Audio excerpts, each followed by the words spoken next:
The invitation arrived on a rainy Thursday. Ivory cardstock embossed with deep navy ink. It announced the Whitmore family's annual reunion, this time in Boston. I turned it over in my hands, remembering the dismissive glances and tight-lipped smiles from years past. My name is Calla Whitmore, though in the business world you'd know me as Calla Monroe.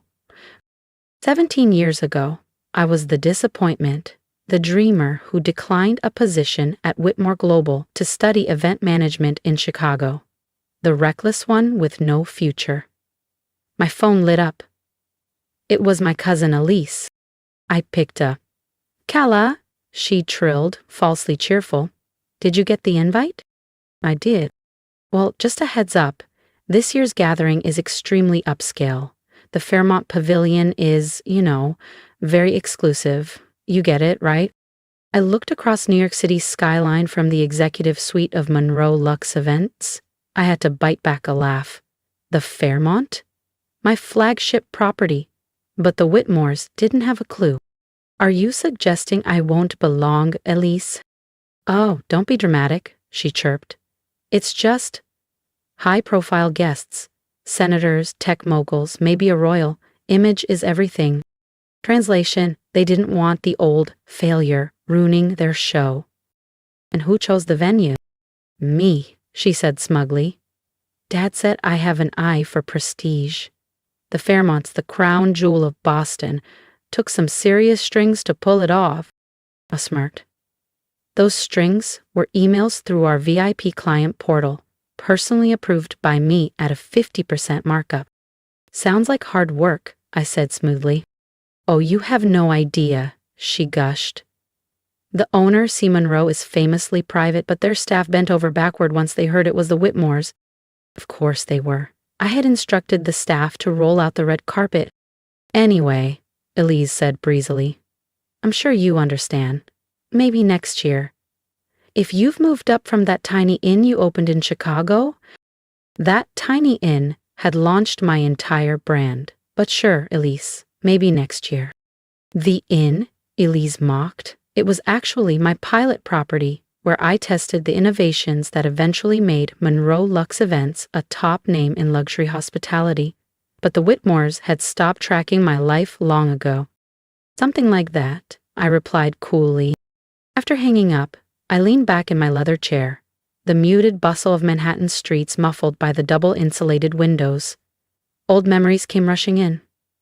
17 years ago, I graduated from Northwestern with a degree in event management, filled with ambition and exactly zero family support.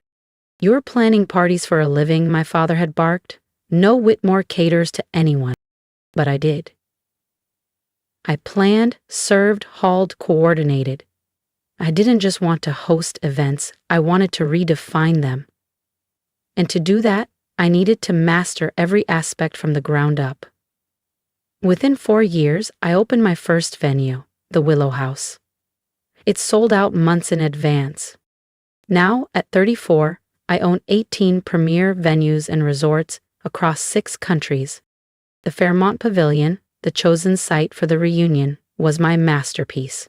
A blend of historic Boston architecture and cutting-edge design, it had won Venue of the Year twice.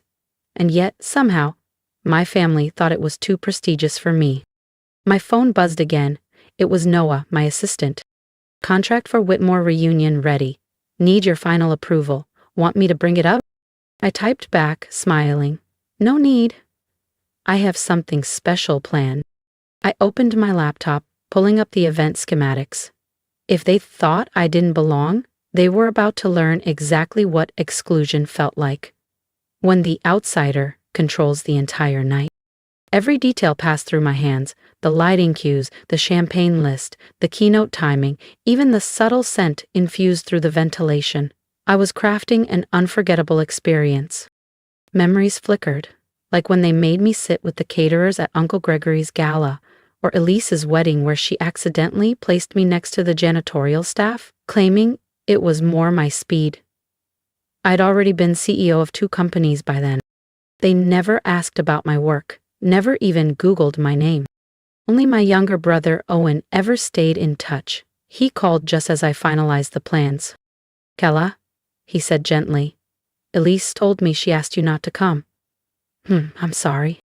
Don't be, I said, signing the last form with a flourish. Actually, I could use your help. Can you make sure everyone arrives right at 7 p.m.? Why, what's going on? Let's just say, the Whitmores aren't the only ones with influence around here. The 2 weeks leading up to the reunion flew by. I was hands-on, down to approving the shade of the hydrangeas. If they wanted luxury, I was about to give them a masterclass. The Whitmores loved appearances. They were about to be part of a very different kind of spectacle. The night before the reunion, I walked the marble halls of the Fairmont Pavilion, watching the final preparations. The chandeliers glistened, the crown moldings shone, and the floors gleamed like water. Every detail was perfect. Noah approached with the event tablet. All systems ready. New signage reveal is locked for 7:15 p.m. Are you sure you want to do this? I didn't flinch. I thought of every stifled laugh, every cold shoulder, every dismissal. Absolutely. It's not every day you get to host your entire family in your own venue. I smiled, already imagining the moment. At exactly 6:45 p.m. the next evening, I stood alone in the private viewing room on the top floor, sipping champagne as I watched the security feed. They arrived in glittering waves, luxury handbags swinging, designer suits gleaming, lips air-kissing, everyone desperate to impress. They had no idea who they were about to be impressed by, and they certainly weren't ready for what was coming next. Elise waltzed in wearing crimson Dior, barking orders like she was staff. She posed dramatically by the grand staircase, angling for the best photos. My father's jet black Rolls-Royce rolled up next, followed by an endless parade of luxury cars carrying aunts, uncles, and cousins I hadn't seen since they crowned me, the family's disgrace. Everything's ready, Noah said, glancing at his tablet. Staff's on cue. Want me to keep security close? I shook my head. No need. The Whitmores wouldn't dare disrupt their own illusion of class. I straightened my charcoal gray suit, custom Tom Ford. Not that anyone in that ballroom would have believed the failure of the family now had a wardrobe that could outshine their entire closet. Let them get comfortable, I said. The real show's about to start. Inside the grand pavilion, the reunion buzzed with champagne and hollow laughter. Elise floated around the fountain, gushing about her exclusive connections that had landed them the venue. My father gripped the hands of old business partners, probably inflating his investment portfolio. My cousins snapped selfies by the pavilion's branded backdrop like the prestige could rub off on them. At 7:10 p.m. sharp, the pavilion's general manager approached Elise. Mrs. Whitmore, I'm terribly sorry. There's a small matter regarding tonight's event. Elise's carefully rehearsed smile cracked. What are you talking about? I arranged everything through your corporate office. Yes, ma'am, the manager said politely. It's just, the owner requested a few special touches for tonight. Elise let out a patronizing laugh. The owner, please. C. Monroe is too important to meddle in minor details. A hush spread like wildfire across the ballroom as I emerged from the back. Actually, I said evenly, C. Monroe is very hands-on with her properties. If you feel that sweet tingle of payback right now, don't forget to subscribe, because what happened next, it silenced a room full of Whitmores. Every head turned. The once ignored cousin now stood front and center in the most elite venue in Boston, dressed in a tailored suit worth more than Elise's entire jewelry set. Carla? My father's voice broke the silence. What are you doing here? Elise hissed, desperate to regain control. She told me I wasn't welcome, I said coolly, taking a few steps forward. Didn't want me embarrassing the family, right? Elise's cheeks burned crimson. This is a private event. You need to leave.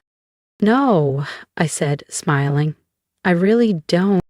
Noah, standing discreetly by the media table, tapped the screen of his tablet.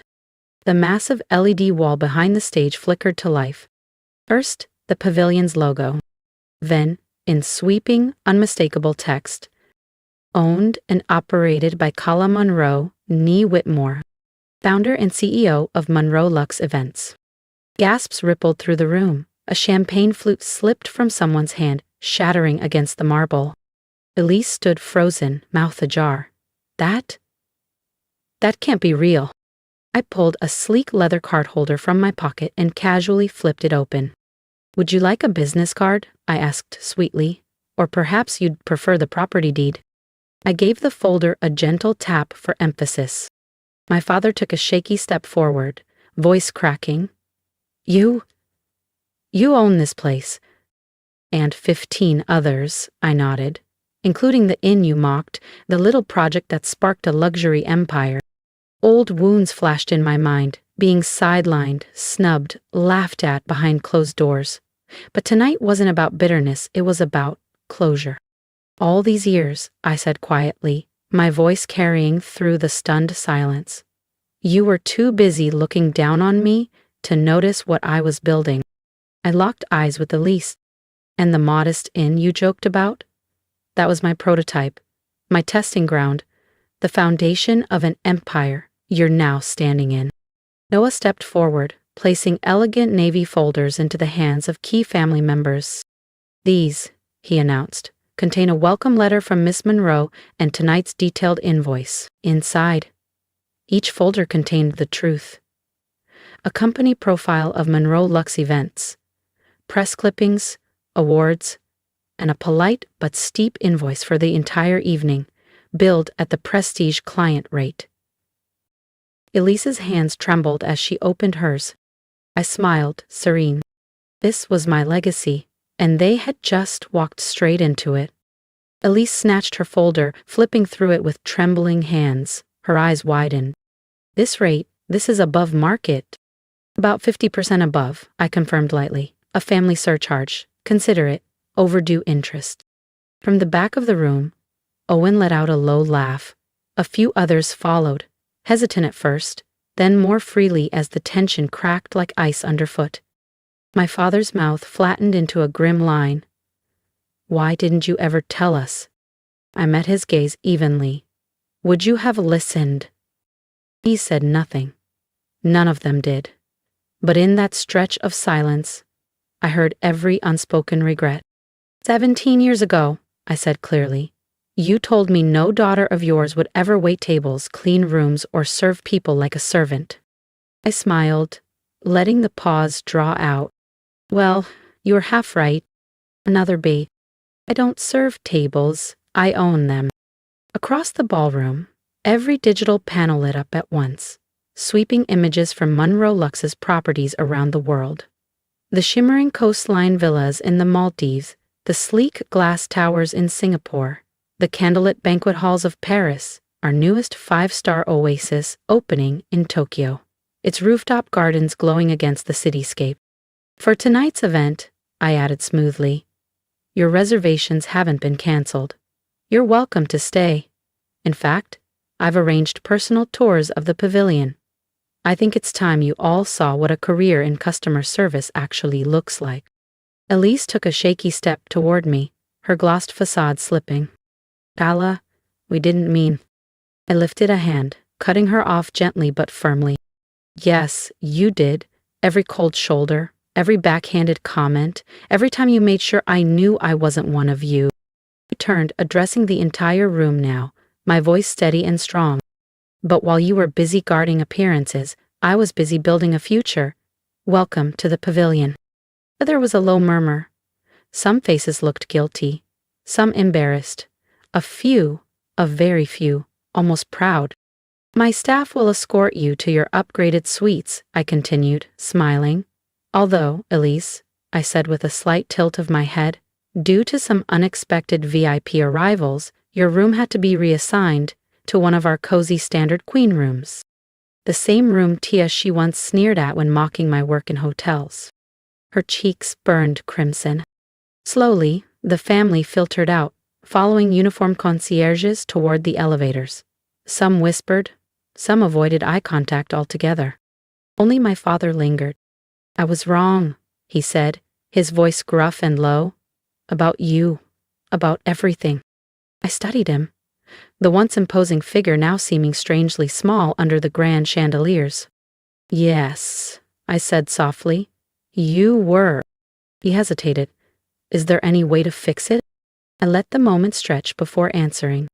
Well, I said lightly, the best thing about owning 18 venues is I have plenty of presidential suites. Take your pick, stay a while, think about it. Vince, a faint, rueful smile tugged at his mouth. You always were tougher than the rest of us. No, I replied. I just worked harder. I started at the bottom when none of you would even look down. Later that night, after the last tour ended and the last glass was cleared away, I stood in the penthouse suite overlooking Boston Harbor. Noah entered quietly, a folder in hand. Final numbers for tonight, he said, and your family seems a little less smug. I laughed, feeling a lightness in my chest I hadn't known I was carrying. Amazing what a little humility and a downgrade to a city view room can do, I said, flipping open the file. He hesitated. Are you going to tell them? About Tokyo, I smiled. Or Paris, or the private equity deal closing next month. I looked at the stack of contracts waiting on my desk, each one bigger than the last. Not yet, I said, a slow smile spreading across my face. Let's save a few surprises. If you loved seeing Kala reclaim her power, don't forget to subscribe, because what's coming next will make this reunion look like a dress rehearsal. I leaned against the glass wall, gazing out over the glittering city lights. Success, I realized, was never about vengeance. It was about building a life so solid, so beautiful, that no one's approval could ever make or break it. The best kind of victory was simply living it. It was never about proving them wrong. It was about proving myself right. And sometimes, the sweetest kind of revenge isn't cold at all. It's warm, elegant, served with a rooftop breakfast and a view that leaves you speechless. My phone buzzed. Elise. Can we talk tomorrow, please? I smiled, typing back a single line. Lars, your breakfast reservation is at 9 a.m. I own that restaurant too. There was power in simplicity. Not just in the wealth, the buildings, or the accolades, but in finally being seen for who I truly was. Not the help, not the black sheep, not the Whitmore embarrassment, but Calla Monroe, the woman who built a legacy, the woman who wasn't invited to the reunion because she was already hosting it. As I looked out at the sparkling lights of Boston and the pavilion's glowing signage below, a deep, quiet peace filled my chest. Tomorrow would turn another page in the Whitmore story, but this time, it wouldn't be about privilege or appearances. It would be about grit, about growth, about building something real. Because in the end, the best venues don't just offer a ballroom or a room key. They create something unforgettable. And tonight, I made sure my family would remember. If you've stayed with me through this story, thank you. I'd love to hear your thoughts. Drop a comment below. What would you have done in my place? Stayed silent? Spoken up sooner? Or taken a different path entirely? I read every message. Your voice matters. And if even a spark of my journey inspired you, hit that subscribe button. There's so much more to come. More revelations, more lessons, more wins earned the hard way. Because this wasn't just about a family reunion. It was about reclaiming the place that was always mine. Here's the truth I've learned. Sometimes the world won't notice you until you build something so powerful they can't ignore it. And that's okay. Let them doubt, let them laugh, let them exclude you. Use it, every slight, every silence, as fuel. You don't need revenge. You need results. And when your day comes, when they step into a room you built, smile. Not because you beat them, but because you never needed their approval to shine. Keep building, keep dreaming, and when you rise, I'll be here, cheering you on from the top.